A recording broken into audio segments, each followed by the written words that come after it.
Hi everyone, welcome back to the general education. So last video में हमने discuss किया था एक्सरसाइज 1.1 के फर्स्ट 3 क्वेश्चंस। सो हमारी सीरीज चल रही है क्लास 10 की चैप्टर नंबर 1 की रियल नंबर्स की। सो आज हम नेक्स्ट 3 क्वेश्चंस डिस्कस करेंगे, उसके बाद ये एक्सरसाइज कंप्लीट है, डन है। तो अगर तो मेरे आपने फर्स्ट 3 क्वेश्चंस पहले आपने नहीं देखे, वीडियो नहीं देखी है मेरी, तो प्लीज़ आप पहले वो देख के आओ सो दैट आपको क्वेश्चंस का बेस समझ आ जाए। ठीक है, एक बार बेस समझ आ जाएगा तो आपको नेक्स्ट 3 क्वेश्चंस भी समझ आ जाएंगे एंड नेक्स्ट 1.2 भी समझ आ जाएगी। ठीक है, तो आप इस वीडियो को पूरी एंड तक देखना, तभी इस क्वेश्चंस आपको आप समझ सकते हो और पेपर में अटेम्प्ट कर सकते हो। Clear? So next question is fourth. Given that HCF, ये दो नंबर्स दिए हुए हैं आपको, is equal to 9, find LCM, ये दो नंबर्स दिए हुए हैं। तो मेनली सबसे पहले तो ये क्वेश्चन बहुत ही इंपॉर्टेंट है। ठीक है, क्लास 10th के लिए बहुत इंपॉर्टेंट क्वेश्चन है, ये पेपर में आ सकता है। सो पहले तो HCF दिया हुआ है, इन दोनों नंबर्स का 9 है और आपने क्या करना है, LCM फाइंड करना है इन दोनों नंबर्स का। तो इंट्रोडक्शन वाली वीडियो में आपको मैंने एक फॉर्मूला बताया था, जो कि क्या था कि अगर आपको दो नंबर्स गिवन है और HCF दिया हुआ है तो आप LCM कैसे निकाल सकते हो, या फिर आपको LCM दिया हुआ है तो आप HCF कैसे निकाल सकते हो। तो वही वाला फॉर्मूला यहाँ पे अप्लाई करना है। सबसे पहले तो आपके पास दो नंबर्स कौन से हैं, यहाँ पे हम सॉल्व करेंगे। First number is, first number कौन सा है, 306 एंड सेकेंड नंबर कौन सा है आपके पास, 657। सो आपके पास HCF भी है दोनों नंबर्स का। HCF कितना है, इक्वल टू 9। फाइंड क्या करना है आपको, LCM फाइंड करना है। क्लियर? तो फॉर्मूला हमें पता है क्या होता है, HCF into LCM equal to product of two numbers. Clear? HCF कितना है, 9 इंटू LCM अननोन है, उसको ऐसे लिख देंगे हम, और प्रोडक्ट ऑफ टू नंबर्स, जो दो नंबर्स दिए हुए हैं उनका प्रोडक्ट करना है। कौन से दो नंबर्स, 306 इंटू 657। सो इन दोनों को पहले मल्टीप्लाई कर लो, फिर इसको डिवाइड कर लो, चाहे इसको डिवाइड कर लो पहले फिर कटिंग कर दो। ठीक है, अब 9 देखो एलसीएम के साथ कौन से रिलेशन में है, मल्टीप्लाई में। तो उधर जाके इक्वल टू के उधर जाके मल्टीप्लाई किस में चेंज हो जाता है, डिवाइड में। Very good.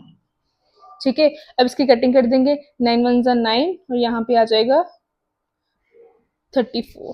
क्लियर? अगर किसी को ये वाली डिवीजन नहीं आती कि कैसे हम माइंड में करते हैं तो प्लीज आप कमेंट सेक्शन में पूछ लेना, इसकी मैं सेपरेट से एक वीडियो बना दूंगी। ठीक है, अब 34 को मल्टीप्लाई करना है 657 के साथ, जो कि इसका आंसर क्या आएगा, 2233 8। क्लियर? ये इसका आंसर आएगा। इसको भी हम माइंड से कर सकते हैं। अगर आपको इसकी भी एक वीडियो चाहिए तो मैं इसकी भी बना दूंगी सेपरेट से एक वीडियो। ठीक है, यहाँ तक समझ आ गया। तो अब बढ़ते हैं नेक्स्ट क्वेश्चन की तरफ, जो कि क्या है, check whether 6 power 9 can end with the digit 0 for any natural number. कि आपने ये बताना है, चेक करना है हमने कि 6 की पावर यहाँ पे हम क्या लिखें कि हमारा जो आंसर आए एंड में जो डिजिट आना चाहिए वो 0 आना चाहिए।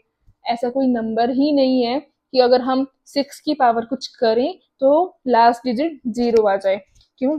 देखो आप, अगर 6 पावर 1 करती हूँ तो 6 की पावर 2 करती हूँ तो 36, 6 की पावर 6 करती हूँ फिर अगेन 6 आएगा, 6 की पावर 4 अगेन लास्ट डिजिट 6 ही आएगा। सो ऐसा कोई नंबर ही नहीं है।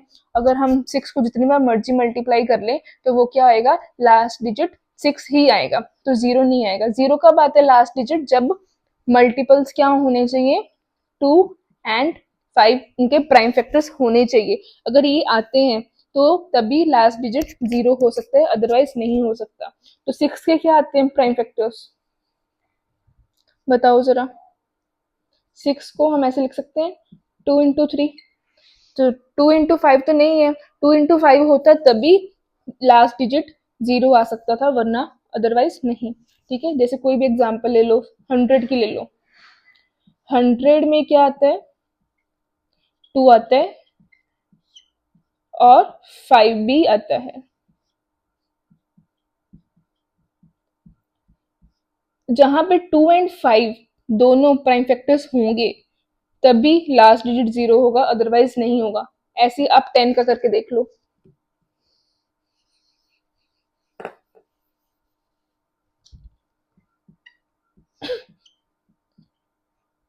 यहाँ पे 2,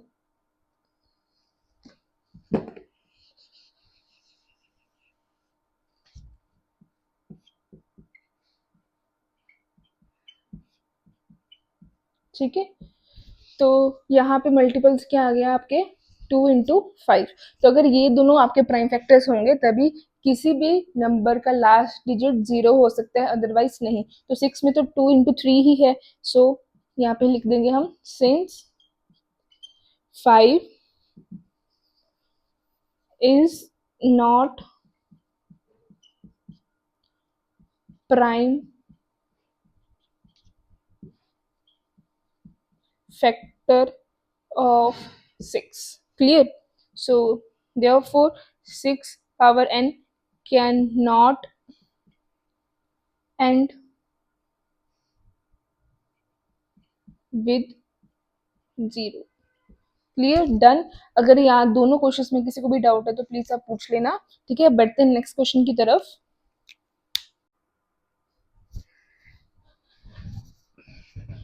अब नेक्स्ट क्वेश्चन देखते हैं। नेक्स्ट क्वेश्चन है 6, explain why this number and this number are composite numbers. Composite numbers कौन से होते हैं, जिनके 1 के अलावा भी फैक्टर्स होते हैं। जैसे जो भी नंबर्स होते हैं लाइक 2, 3, 5, 7, ये सब क्या होते हैं, प्राइम नंबर्स। इन सब नंबर्स को छोड़ के जो रेस्ट ऑफ द नंबर्स हैं प्राइम नंबर के, इनको छोड़ के हम जो भी नंबर्स बचते हैं वो सब क्या होते हैं, कॉम्पोजिट नंबर्स होते हैं। ठीक है, जैसे कि 4, 4 2 के टेबल में भी आता है एंड 4 1 के टेबल में भी आता है। क्लियर, तो ये दो फैक्टर्स हो गए उनके। तो 4 इज अ कॉम्पोजिट नंबर, ऐसे ही 6 भी कॉम्पोजिट नंबर है, 8 भी कॉम्पोजिट नंबर है एंड सो ऑन। क्लियर। अब उन्होंने बोला कि ये दो नंबर एक्सप्लेन करो कि ये कॉम्पोजिट नंबर हैं, क्यों हैं। ठीक है, तो हमें तो पहले ये दो नंबर्स को लेट करना है एक्स एंड वाई में। Let x equal to 7 into 11 into 13 plus 13। ठीक है, and y equal to 7 into 6 into 5 into 4 into 3 into 2 into 1 plus 5। ठीक है, हम दोनों नंबर्स को सेपरेटली सॉल्व करेंगे। क्लियर, जो एक्स नंबर है इसको हम, इसको पहले पहले एज इट इज लिख लिया मैंने। अब देखो यहाँ पे ये सब क्या है, मल्टीप्लाई में है और ये प्लस में। और जहाँ पे प्लस और माइनस का साइन आ जाता है वहां पे टर्म्स सेपरेट हो जाती है। ठीक है, अलग अलग टर्म्स हो जाते हैं। ये टर्म नंबर 1, ये टर्म नंबर 2। क्लियर। अब दोनों टर्म्स में से 13 क्या है, कॉमन है। यहाँ पे भी 13 है और यहाँ पे भी 13 है, तो कॉमन निकाल लिया। अगर 13 यहाँ से कॉमन आ गया तो अंदर क्या बचा, ये नंबर बच गया इनटू ये 13 बाहर आ गया तो इसकी जगह पे क्या आ गया, 1 प्लस ये भी 13 बाहर आ गया तो यहाँ पे क्या आ गया, 1। अब इनको सॉल्व करेंगे। यहाँ पे 7 into 11 that is 77 plus 1, 77 plus 1 is 78। Clear. अब 78 को हम ओपन करके लिखेंगे तो क्या लिखेंगे हम, 2 into यहाँ पे आ जाएगा 3, यहाँ पे आ जाएगा 13। आप इसकी प्राइम फैक्टराइजेशन निकाल सकते हो। ठीक है, अब इन सबको मल्टीप्लाई कर देंगे तो क्या आंसर आएगा। आंसर आप मल्टीप्लाई करके रहने देना, हम इसको ऐसे लिख सकते हैं 13 की पावर 2, क्योंकि 2 बार 13 है, इंटू 2 into 3। ठीक है, तो ये हो गया एक्स का आंसर। अब वाई का देखते हैं। वाई में क्या है, 7 into 6 into 5 into 4 into 3 into 2 into 1 in plus 5। ठीक है, अब देखो ये भी एक टर्म है और ये भी एक टर्म है, इसको अच्छे से लिख देती हूँ। ठीक है, ये एक टर्म है और एक ये टर्म है, दोनों टर्म में से कॉमन क्या है, 5। तो 5 निकाल लिया मैंने कॉमन बाहर, तो अंदर क्या बचा, 7 into 6 into 1 into 4 into 3 into 2 into 1 again plus 1। ठीक है, 5 भी यहाँ से कॉमन निकल गया। इसको करेंगे सॉल्व हम।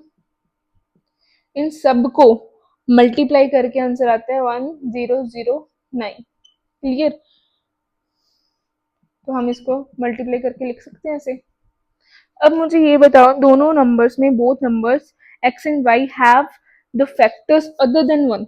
यहाँ पे अगर हम 1 भी लिख दो तो भी आंसर सेम ही आएगा, ठीक है। 1 के अलावा भी फैक्टर्स हैं, तो ऑब्वियसली अगर 1 के अलावा भी फैक्टर्स हैं तो ये क्या है, कॉम्पोजिट नंबर्स हैं, ठीक है। Both x and y have factors other than 1, therefore these numbers are composite numbers।